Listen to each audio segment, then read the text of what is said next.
Hello, स्वागत है आपका एग्जाम प्रेप चैनल पर।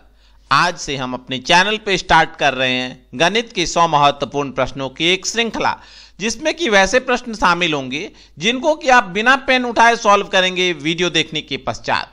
ये जो क्वेश्चंस है ये सभी एग्जाम्स के लिए इक्वली इंपॉर्टेंट हैं, चाहे वो एसएससी एग्जाम्स हो, रेलवे एग्जाम्स हो, बैंकिंग एग्जाम्स हो, पुलिस एग्जाम्स हो, यानी कोई भी एग्जाम्स हो जिसमें कि गणित का प्रश्न आता है।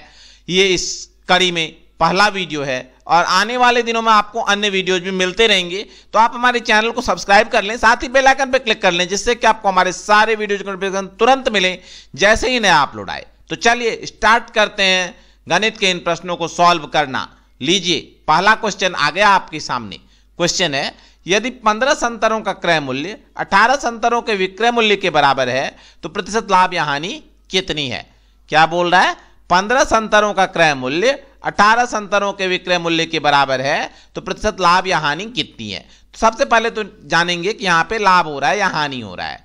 क्या बोल रहा है? जितना 15 संतरा खरीद रहा है उतना में 18 बेच रहा है, उतना ही मूल्य में 18 बेच रहा है। कम खरीद रहा है और ज्यादा बेच रहा है, तो क्या हो रहा है? जो क्रय मूल्य हुआ वो ज्यादा हो गया। क्रय मूल्य ज्यादा हुआ एक संतरे का विक्रय मूल्य से, क्रय मूल्य विक्रय मूल्य से ज्यादा हो गया। खरीद रहा है ज्यादा में और बेच रहा है कम में, तो क्या होगा? ज्यादा में खरीद के, मानिए हम कोई चीज 2 रुपये में खरीदते हैं और 1 रुपये में बेचते हैं, तो हानि होगा। ये तो क्लियर हो गया ना कि इस सौदे में हानि होगी। ओके, अब जानते हैं कितनी हानि होगी, कितने प्रतिशत की हानि होगी। तो प्रतिशत हानि जो होगी वो होगी कितनी, ये निकालने के लिए हम लोग क्या करेंगे? विक्रय मूल्य अर्थात जितने संतरे बेचे गए कुल संतरों की संख्या, बेचे गए कुल संतरों की संख्या कितनी है? 18 माइनस खरीदे गए संतरों की संख्या कितनी है?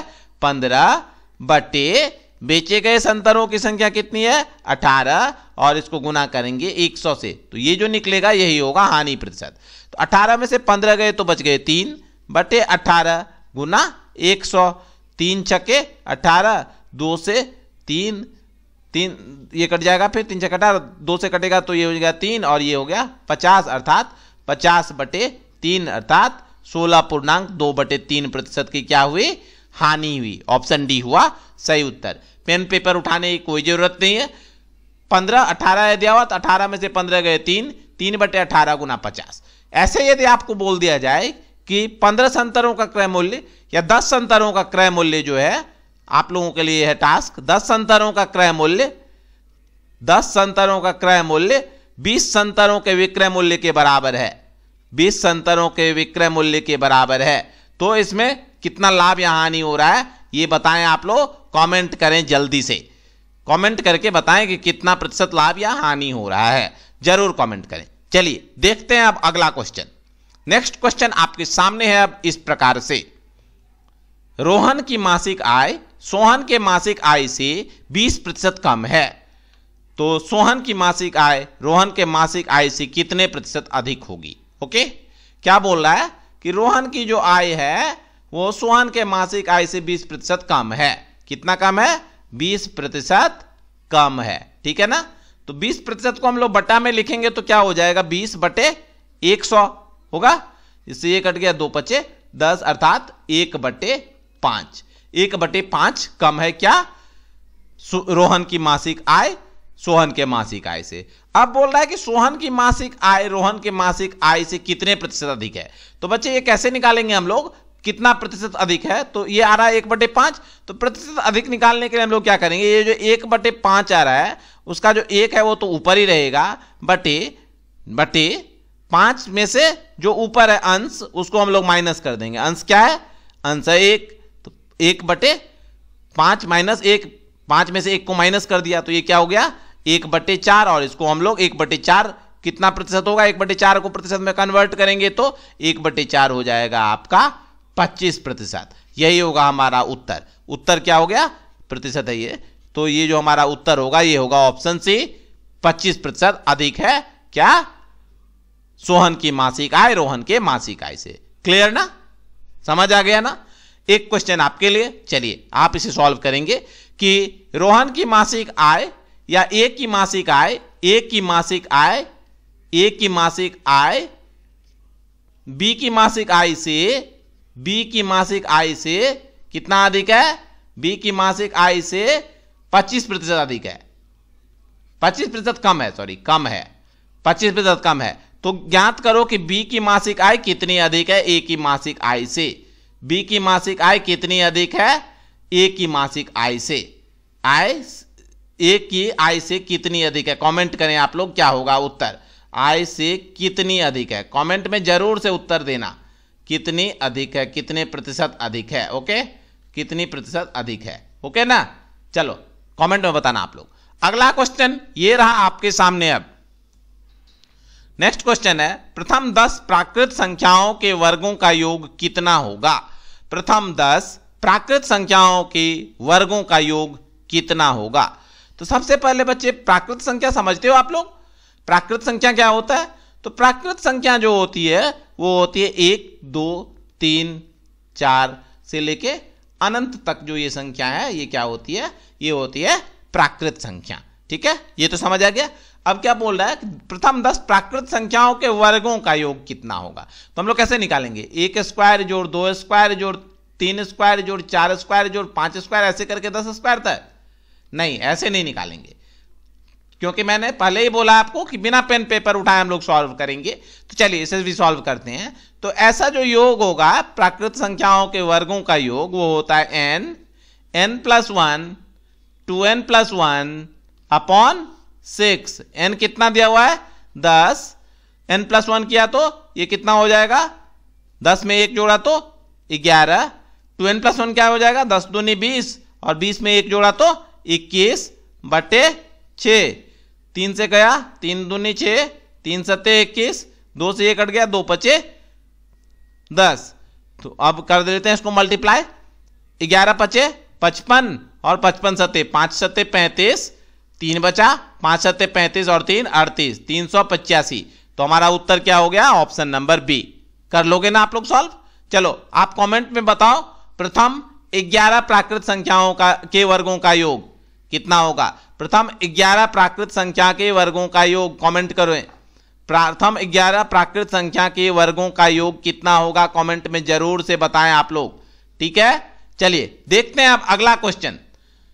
नेक्स्ट क्वेश्चन ये रहा अब आपके सामने, किसी संख्या में 20% की कमी करने के बाद 30% की वृद्धि कर दी जाती है, अंतिम रूप से उस संख्या पर क्या प्रभाव पड़ेगा। किसी संख्या में 20% की कमी करने के बाद 30% की वृद्धि कर दी जाती है। पहले क्या हो रहा है 20% की कमी, फिर 30% की वृद्धि, तो अंतिम रूप से उस संख्या पर क्या प्रभाव पड़ेगा ये बताना है। ओके, पहले तो किया 20% कम डाउन, फिर किया 30% अप, 30% अप, तो जो इफेक्ट पड़ेगा उस संख्या पे ये बताना है। चलो इसे भी हम लोग बिना पेन पेपर के सॉल्व करेंगे। तो ऐसे जो प्रश्न होंगे उसको सॉल्व करने के लिए क्या करेंगे, पहले तो जो प्लस है उसको प्लस किया, 20% की कमी है तो कमी है तो माइनस, फिर क्या हो रहा है करने का 30% की वृद्धि प्लस 30%, क्योंकि वृद्धि हो रही है तो प्लस आ गया। ठीक है ना, फिर इसमें जोड़ेंगे हम लोग क्या प्लस माइनस 20 गुना प्लस 30, माइनस 20 गुना प्लस 30। एक बार कमी हो रही है तो -20, वृद्धि हो रही है +30/100। ठीक है ना, तो ये हो जाएगा -20 जोड़ 30। अब इसको करो आप लोग, 20 गुना 30 प्लस माइनस है तो ये क्या हो जाएगा, ये हो जाएगा 0 से 0 कट गया, ये 0 कट गया, 3 दूनी 6 और माइनस चिन्ह हो जाएगा क्योंकि माइनस चिन्ह है -6। तो 20 प्लस में है 30 और माइनस हो गया 20 और 6 26, 30 में से 26 गए तो 4%। क्या आया +4%। तो प्लस है तो क्या हुआ वृद्धि हुआ, 4% की वृद्धि होगी इस पे। चलिए आपके लिए क्वेश्चन है, यदि किसी संख्या में पहले 10% की कमी की जाती है, 10% कमी की जाती है और फिर बाद में 20% वृद्धि कर दी जाती है, 10% कमी किया और बाद में 20% वृद्धि कर दिया, तो ओवरऑल संख्या पे क्या इफेक्ट पड़ेगा, क्या प्रभाव पड़ेगा, कमेंट में आप लोग बताएं इसका आंसर, कमेंट करें। ओके, पहले 20% 10% कम करना है, फिर 20% बढ़ाना है, कमेंट में बताएं क्या होगा सही उत्तर बिना पेन पेपर उठाए। ओके, चलो देखते हैं अब अगला क्वेश्चन। अगला प्रश्न है, 3 व्यक्ति या 5 महिलाएं किसी कार्य को 12 दिनों में पूरा कर सकते हैं। ठीक है, 3 व्यक्ति 5 महिलाएं किसी कार्य को 12 दिनों में कर सकते हैं। 6 व्यक्ति और 5 महिलाएं उसी कार्य को पूरा करने में कितना समय लेंगे? बोल रहा है 3 व्यक्ति या 5 महिलाएं किसी कार्य को कितने दिन में? 12 दिन में। तो क्या हुआ? 3 व्यक्ति जो है वो कितने के बराबर हुआ? कितने महिला के बराबर? वो हुआ 5 महिला के बराबर। 3 व्यक्ति 5 महिला के बराबर है। और ये कितने दिनों में कर रहे हैं? ये कर रहे हैं 12 दिनों में। कितने दिनों में? 12 दिनों में। ठीक है, तो आगे क्या बोल रहा है? 6 व्यक्ति और 5 महिलाएं। 6 व्यक्ति और 5 महिलाएं, तो 6 व्यक्ति और 5 महिलाएं, तो 5 महिलाएं कितने के बराबर है? 3 व्यक्ति के बराबर।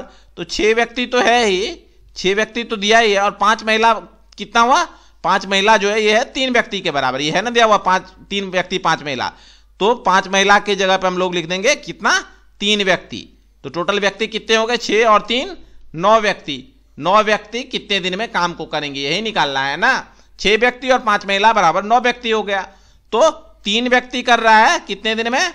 3 व्यक्ति कर रहा है 12 दिन में। ठीक है ना, 3 व्यक्ति 12 दिन में। तो 9 व्यक्ति कितने दिन में? व्यक्ति कितने बढ़ गए? कितने व्यक्ति बढ़ गए? कितने गुना हो गई? 3 का 3 गुना हो गया। 3 गुना हो गया ना 9। तो काम करने में अब ज्यादा लोग हो गए तो समय ज्यादा लगेगा या कम लगेगा? कम लगेगा। पहले हो रहा था 12 दिन में, व्यक्ति बढ़ गए 3 गुना, तो 3 से डिवाइड कर दो, उतना कम हो जाएगा टाइम। तो ये हो जाएगा 4 दिन में। कितने दिन में हो जाएंगे? 4 दिन में। हमारा उत्तर हो जाएगा ऑप्शन ए। क्लियर ना? तो वीडियो आपको कैसा लगा? अच्छा लगा तो लाइक कर दें वीडियो को, और लाइक करने के बाद इसे अपने विभिन्न स्टडी ग्रुप्स व्हाट्सएप, फेसबुक और दोस्तों के मध्य शेयर करना बिल्कुल ना भूलना।